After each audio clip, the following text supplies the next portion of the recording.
Merci de votre attention, madame, monsieur. L'actualité ce mardi, la sécurisation des côtes togolaises. La tour de fond d'une conférence à Lomé ouverte ce matin. Objectif, rassurer les navires et faire du port autonome de Lomé une destination sûre. Le rapport PNUD sur le développement humain durable, deux tendances qui appellent à plus d'efforts. La croissance certes progresse, mais les défis restent énormes. Ce rapport a été rendu public ce matin. Enfin, la rentrée judiciaire à la Cour d'appel de Kara, une audience solennelle a marqué cette rentrée 2014-2015. C'était sous le regard témoin du ministre de la Justice. Voilà, madame, monsieur le sommaire. Bienvenue, voici le journal. Bonsoir à tous. Bientôt la fin de l'année, moment d'échange de vœux pour le nouvel an. Le président de la République recevra lui aussi les vœux des forces vives de la nation. Et voici d'ailleurs le programme officiel de présentation de ces vœux au chef de l'État. Mercredi 17 décembre 2014, les institutions de la République au nouveau palais de la République, 8 heures du gouvernement, 11 heures des chefs des institutions de la République, président de l'Assemblée nationale, président de la Cour constitutionnelle, président de la Cour suprême, président de la HAC, président de la Cour des comptes, président de la CNDH.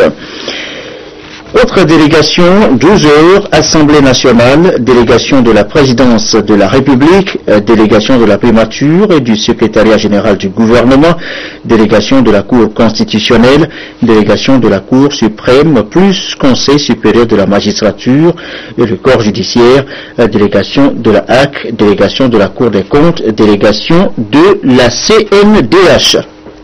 Pour le compte de l'administration générale, y compris les parapublics, 17 heures, salutations du chef de l'État. Les délégations sont les suivantes. Délégation du ministère de la Défense et des anciens combattants, délégation du ministère de l'économie et des finances, délégation du ministère du développement à la base, de l'artisanat et de l'emploi des jeunes, délégation du ministère de la Justice et des relations avec les institutions de la République et du secrétariat d'État auprès du ministère de la Justice.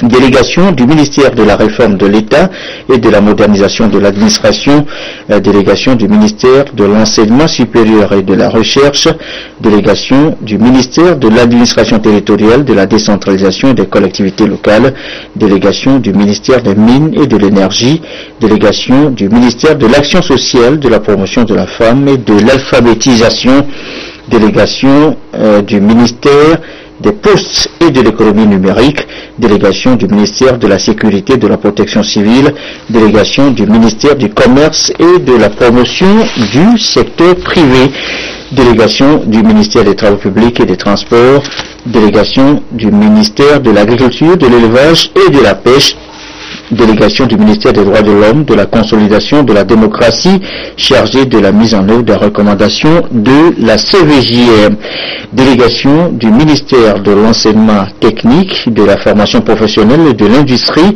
plus le secrétariat d'État chargé de l'industrie, délégation du ministère de la Planification, du Développement et de l'Aménagement du territoire, délégation du ministère de l'Équipement rural, délégation du ministère de la Fonction publique, délégation du ministère de l'Urbanisme et de l'Habitat, délégation du ministère des Affaires étrangères et de la coopération, délégation du ministère des Enseignements primaires et secondaires, délégation du ministère du Travail, de l'Emploi et de la Sécurité sociale, délégation du ministère de l'Environnement et des Ressources forestières, délégation du ministère de la Communication, de la Culture, des Arts et de la Formation civique, délégation du ministère des Sports et des Loisirs, délégation du ministère de la Santé, et ministère du Tourisme, ministère auprès de la présidence de la République chargé de la prospective et de l'évaluation des politiques publiques.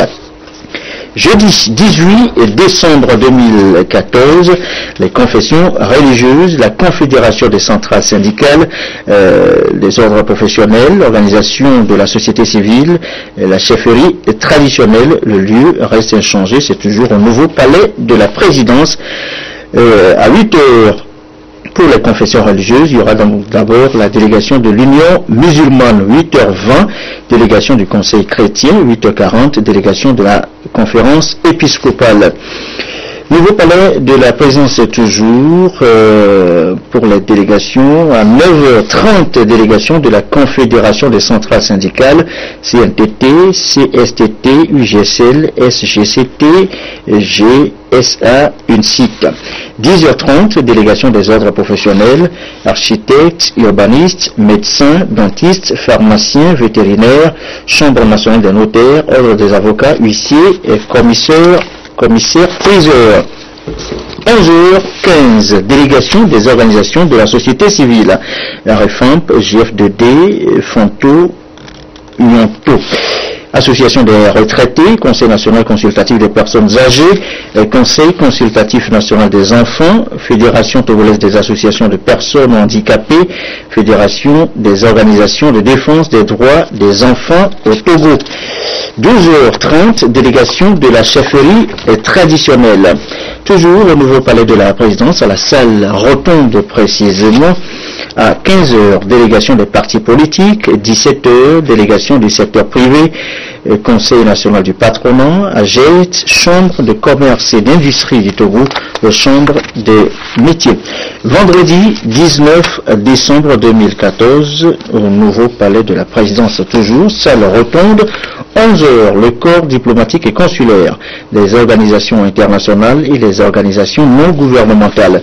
Discours du doyen du corps diplomatique et consulaire, réponse de son Excellence Monsieur le Président de la République, salutations du chef de l'État par les membres du corps diplomatique et consulaire, les représentants des organisations internationales et non gouvernementales. Voilà donc le programme de la présentation des vœux cette année au chef de l'État, un programme sur lequel nous reviendrons dans d'autres éditions.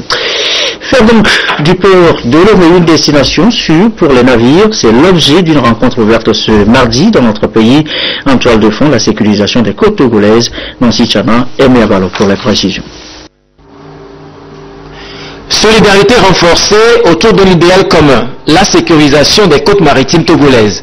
Autorités ministérielles, administrations, collectivités territoriales, sociétés portuaires et associations de pêcheurs tiennent cette conférence maritime, organe prévu par les réformes en cours dans le secteur, en vue de coordonner la mise en œuvre des décisions du Haut Conseil pour la mer, une instance que préside le chef de l'État.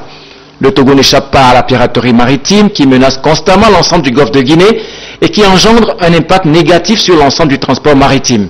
Et pour la riposte, des mesures ont été prises au plan juridique et institutionnel, y compris des moyens de lutte appropriés.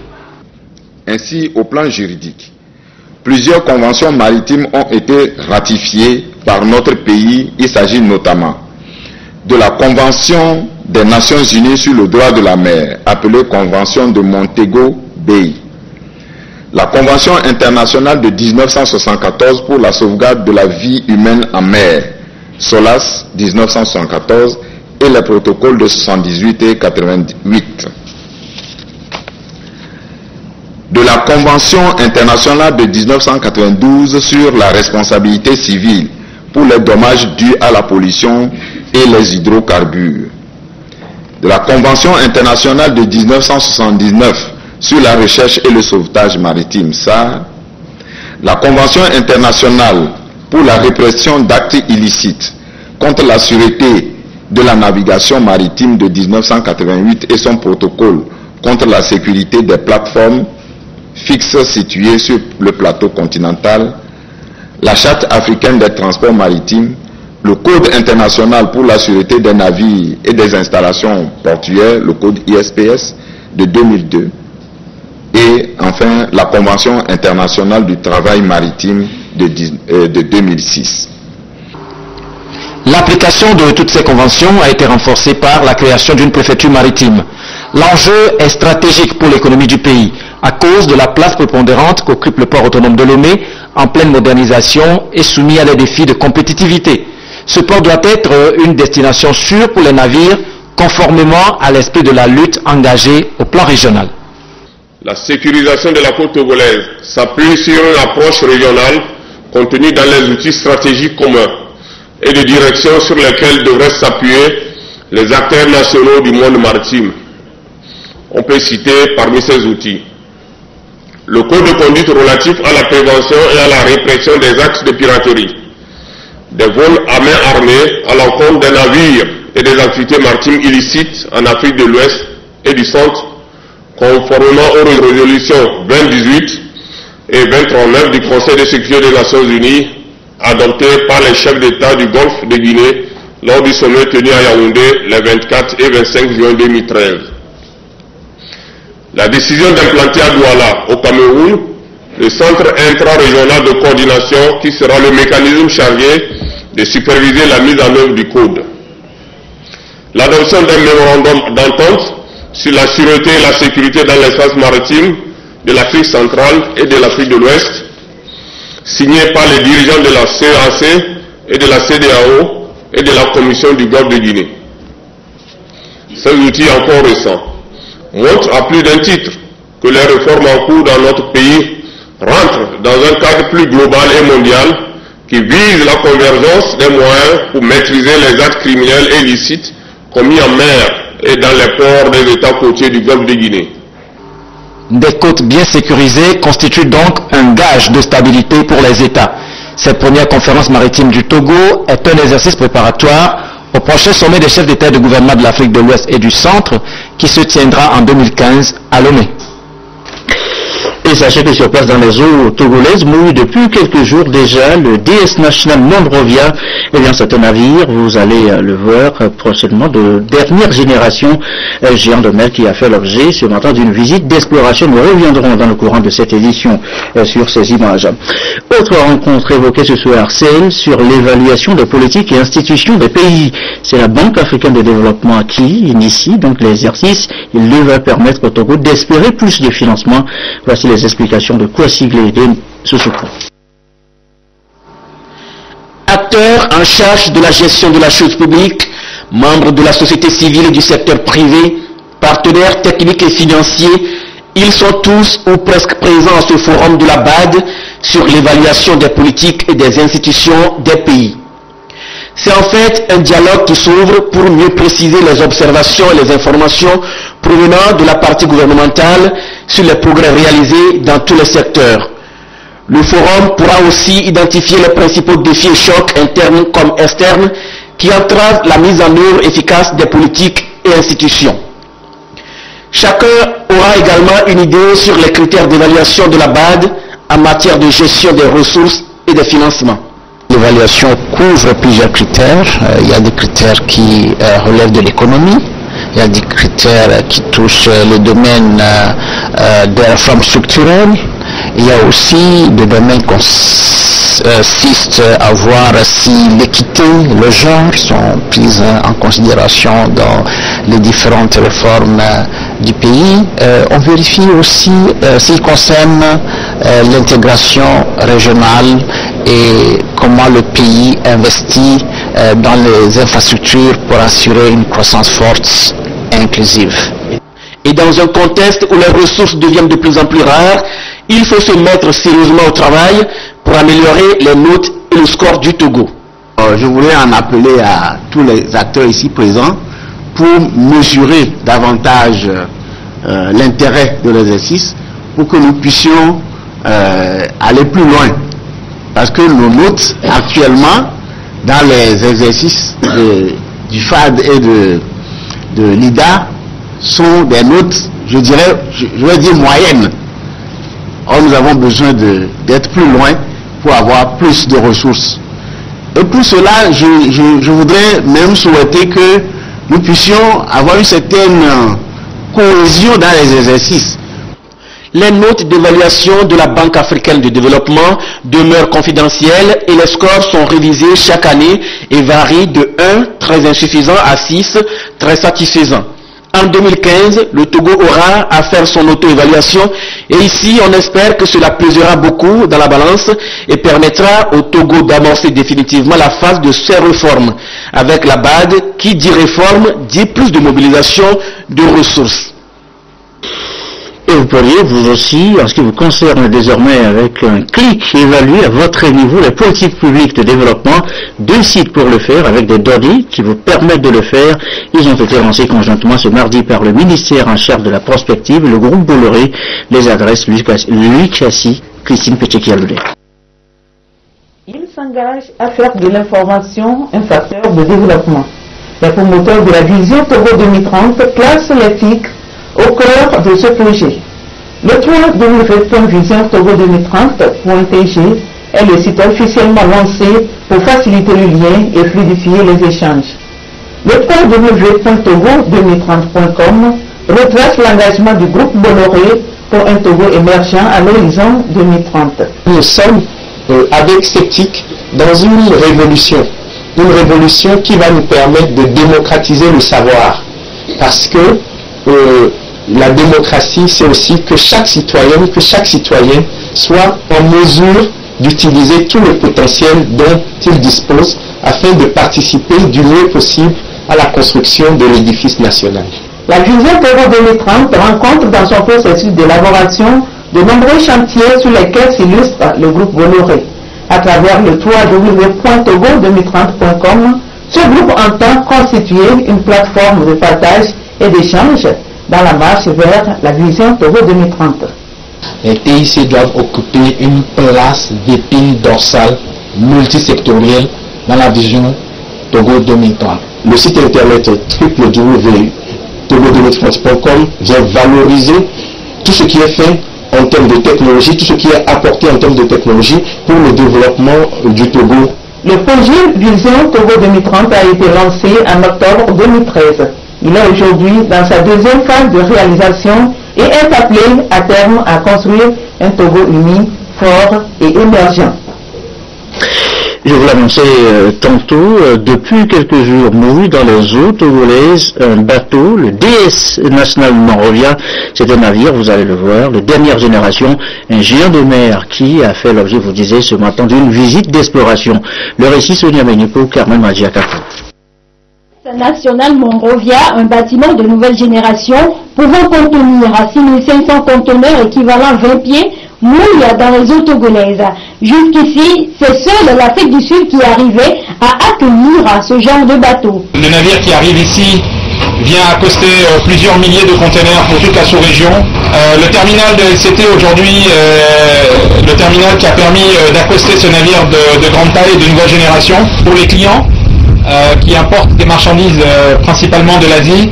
Vous comprenez que c'est un changement radical et ça permet justement d'offrir un service rapide.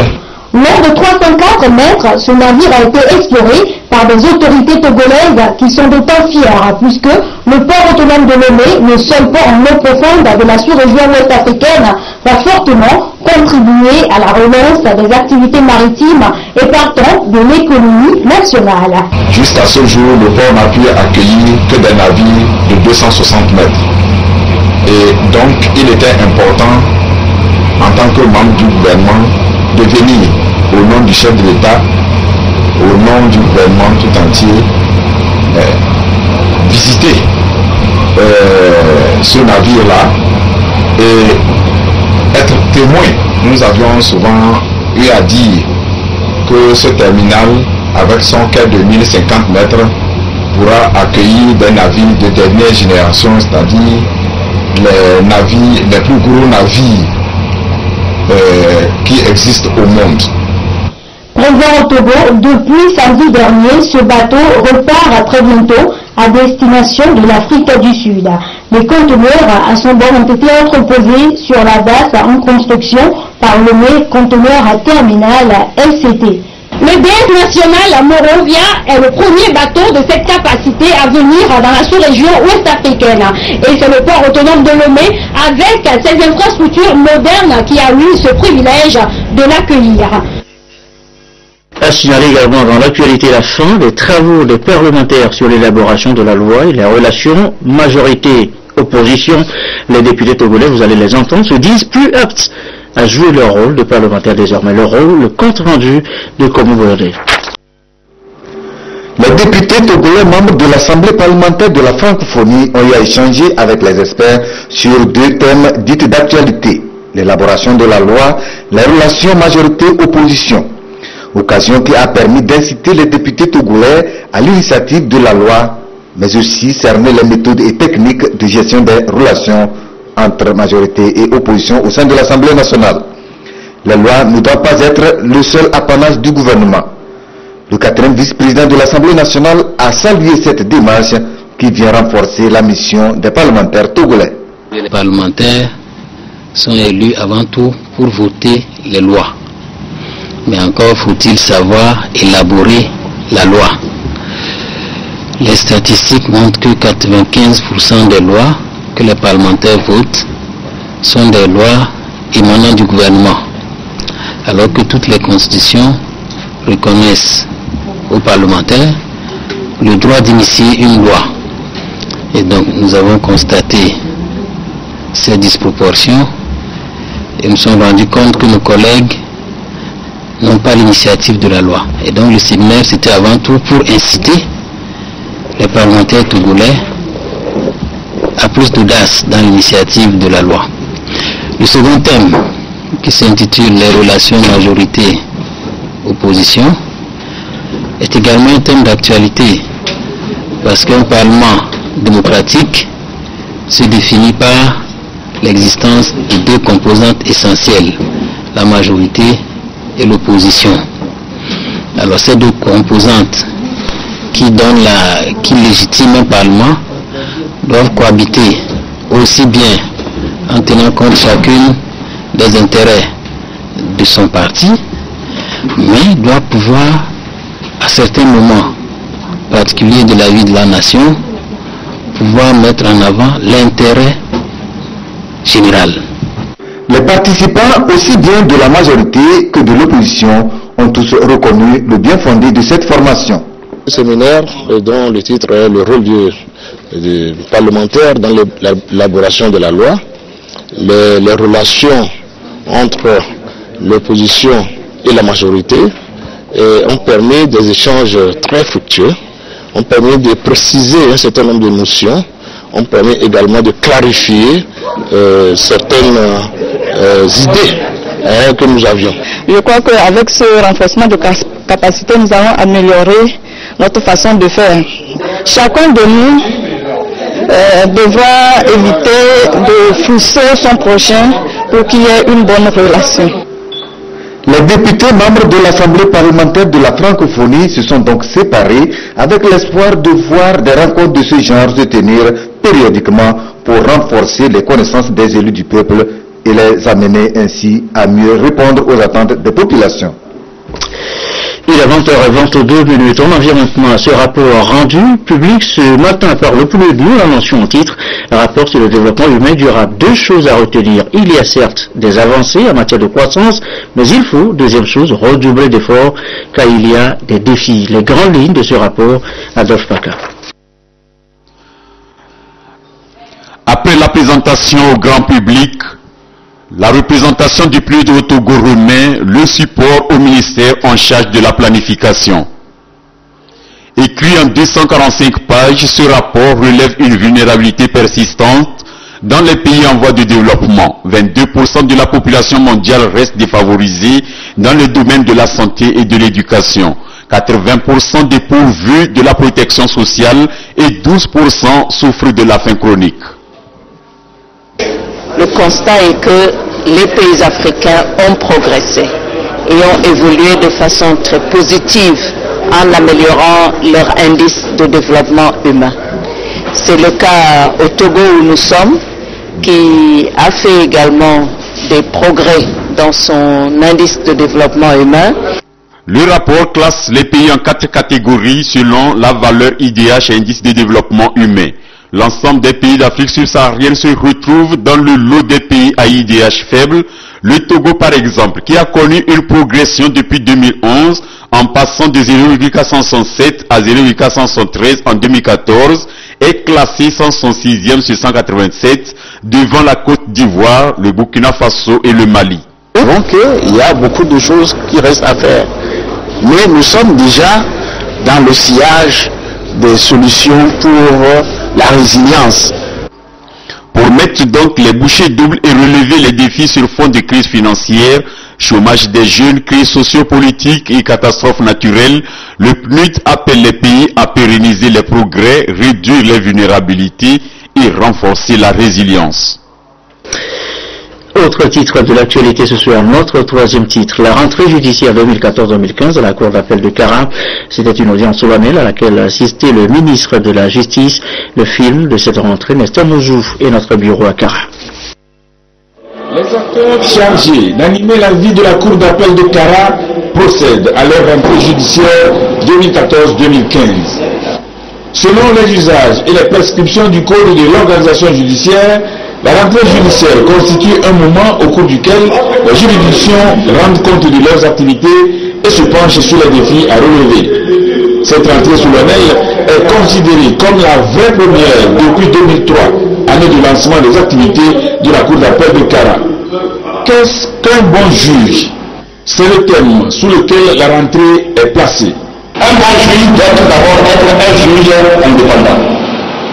Il s'agit ici principalement de l'indépendance individuelle du juge, qui ne doit pas se confondre avec l'indépendance institutionnelle du pouvoir judiciaire, vis-à-vis du pouvoir exécutif et législatif.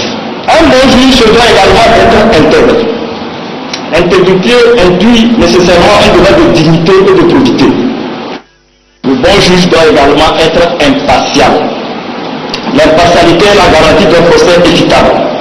Pour la garantie, le juge doit remplir ses fonctions judiciaires sans préjugés. Certes, le système judiciaire fonctionne sur la base des tests, mais pour le ministre de la Justice, ces tests ne suffisent pas et la moralisation s'impose comme une exigence. Nous devons être des modèles. Nous devons être des exemples. Et ceux qui nous suivent, ceux qui sont pour notre autorité et les jeunes qui nous suivent auront des repères. Si nous avons c'est le mauvais exemple qui seront devenus à nous les responsables. Je crois que nous aurons dit et redit, rappelé à plusieurs reprises les valeurs, l'éthique, la déontologie qui gouvernent ce système judiciaire. Mais si nous ne vivons pas ce que nous disons, alors nos paroles tomberont sans aucun effet. Le dernier mot de cette audience solennelle est revenu au président de la Cour, qui s'est aussi inscrit dans la logique du ministre. Dingand Comité a souligné que la méfiance de la chose judiciaire par les justiciables ne doit plus être le sentiment le mieux partagé par le peuple au nom duquel la justice est rendue et qui attend beaucoup de ses professionnels. Il a exhorté ensuite les acteurs de la Cour d'appel à redoubler d'efforts pour diminuer la durée de traitement des procédures et le nombre des affaires en attente. L'audience solennelle donne le ton à la tenue des assises de la Cour d'appel de Kara. Celles-ci se dérouleront jusqu'au 18 décembre et vont concerner 16 affaires. Et nous vous l'annoncions aussi en début de semaine, avocats et magistrats togolais étaient à Porto Novo en séance de formation. C'était sur le droit commercial. Ourada revisité. Le système judiciaire commercial togolais devrait être renforcé à l'issue des travaux. On fait le point avec Isidore Koubatino. Dans un contexte où le commerce participe énormément au développement d'un pays, le Togo s'est résolument engagé depuis 2005 à réformer son système judiciaire, surtout en matière commerciale, pour garantir un cadre juridique et judiciaire des activités des opérateurs économiques. C'est dans cet élan que l'État togolais, à travers le projet de renforcement de capacité des chambres commerciales, du tribunal de première instance et de la Cour d'appel de Lomé, a initié une série de formations au profit des magistrats et auxiliaires de justice pour qu'ils se conforment aux actes révisés du droit commercial OADA. Nous avons notamment parcouru l'acte uniforme sur les sociétés commerciales et le groupement d'intérêt économique et l'acte uniforme sur le droit commercial général. Donc il s'agissait pour nous de partager avec les formateurs les innovations qui ont été apportées. Cette démarche de l'État togolais est soutenue par l'ICF, Facilitation pour le climat des affaires en Afrique, pour créer un environnement propice à la promotion du secteur privé et de l'investissement au Togo. La justice commerciale, au travers de cette formation, a beaucoup à gagner parce que vous savez que les acteurs, que sont les avocats, les juges, ont vu leur capacité renforcée en termes de connaissance de la loi. Et puis au-delà, au niveau de du traitement même des dossiers, une célérité va leur être accordée. Si le Togo ne veut pas rester en marge des innovations apportées au niveau du droit OHADA en matière commerciale, les investisseurs nationaux et étrangers peuvent alors trouver en la justice togolaise un instrument fiable pour investir en toute sécurité.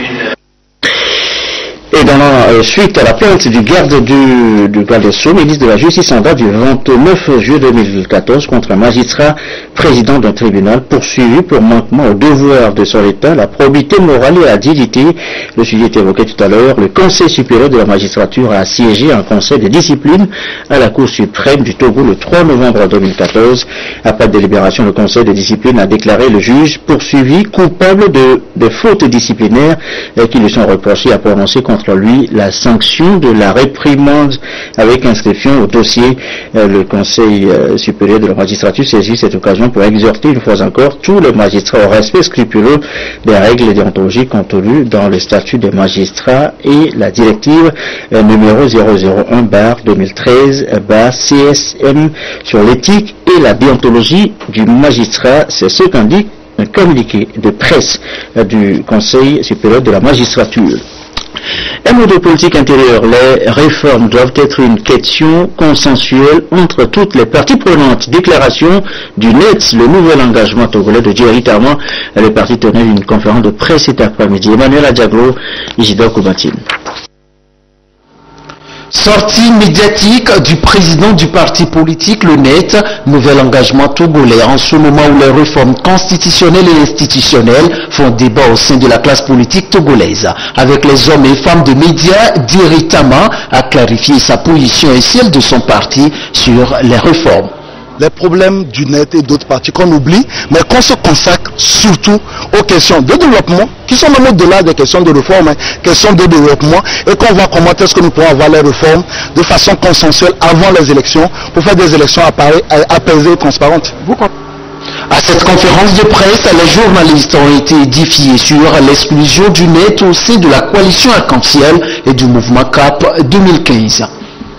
Le net a été exclu de la coalition arc-en-ciel de façon officielle et le net a constaté son exclusion de CAP 2015 de façon officieuse. Le net n'a jamais démissionné de la coalition arc-en-ciel et le net à ce jour se considère encore comme un des membres de la coalition de CAP 2015, même si dans les faits il se voit ne plus être associé aux activités de CAP 2015. Jerry Tama, au sortir de cette conférence de presse, entend retrouver sa base dans les jours à venir pour discuter de la stratégie à adopter avant la présidentielle de 2015. Nous évoquions dans le courant de cette édition tout à l'heure le rapport PNUD sur le développement durable humain, un rapport qui énonce également des défis à relever. Et l'un des défis aujourd'hui, eh bien, c'est le logement. Ça reste une préoccupation majeure au ministère de l'Urbanisme et de l'Habitat. On pense bientôt réglementer le secteur. Un projet de loi est en cours d'étude. Il devra, en cours le test, préserver les intérêts et des bailleurs et des locataires. La précision de Florence Copassé avec Christine Péchekialouvet. De nos jours, plus de 60% de la population togolaise vit dans les villes. Cette évolution croissante de la démographie urbaine est due à l'attraction des jeunes vers les villes à la recherche du mieux-être. Ce surpeuplement pose d'énormes problèmes socio-économiques, notamment celui du logement. La demande en logement étant plus forte que l'offre, il s'est installé depuis quelques années un système complexe de location basé sur la fluctuation des valeurs locatives au gré des propriétaires d'immeubles. Conscient de cette réalité, le ministère de l'Urbanisme et de l'Habitat propose un avant-projet de décret qui vise à réglementer le secteur. Chez nous, nous avons l'usage de dit Sam Salon. Sam Salon, c'est comment? C'est quelle surface? Dans les dispositions des OMD, il y a le cadre de vie. Le cadre de vie, ça veut dire la surface occupée. Y a-t-il les toilettes? Y a-t-il l'électricité? Y a-t-il l'eau? C'est tout ce qui est cadre de vie là, qui est facturé actuellement. Cet avant-projet de décret prévoit de nouvelles dispositions relatives au loyer des locaux d'habitation et des baux commerciaux de manière à préserver aussi bien les intérêts des bailleurs que les droits des locataires. C'est un texte qui se veut concilier les intérêts et des propriétaires et des locataires mais tout en mettant l'accent sur la solidarité nationale. De telle sorte que les locataires puissent avoir accès à un logement sain et à des loyers un peu modérés et réduire les cautions. Après validation, le test portant réglementation des baux d'habitation et à usage professionnel au Togo sera soumis aux députés à l'Assemblée nationale pour son adoption et application. Et sachez avant de clore cette édition que la liste des présidents des commissions électorales locales indépendantes, les magistrats, après sont nommés. Vous pourrez consulter cette liste complète dans le quotidien national Togo Presse. C'est un arrêté 00 numéro 1 de la CEDI qui publie donc cette liste. Fin de cette édition, on va se quitter tout de même sur les images de ce navire de DS National Monrovia, un bateau qui mouille, on le disait, dans les eaux togolaises depuis quelques jours, déjà rassuré par la sécurité au large des côtes togolaises. Et c'est d'ailleurs l'objet d'une conférence ouverte ce matin à Lomé. Objectif, faire du port autonome de Lomé une destination sûre pour les navires. Le programme ce soir sur la télévision togolaise, la météo juste après ce journal, les prévisions de Claude Sabine Poko, 20h50, le journal de l'économie. Mathias Pogo vous parlera donc ce soir, ce sera donc des comptes extérieurs du Togo, le résumé complet de la balance de paiement au titre de l'année 2012 et quelques analyses sur les comptes au titre de 2013. Ce sera donc avec Mathias Pogo, c'est spécialiste. Bientôt 21h15, le magazine Santé d'abord, Carole Cotois vendredi, 22h30, nos dernières infos. Merci à vous qui nous suivez ce soir à Kennedy, c'est dans le Tchaojo, et à Malabo, en Guinée équatoriale, sur la télévision togolaise et comme d'habitude, toujours fidèlement. Excellente fin de soirée chez vous.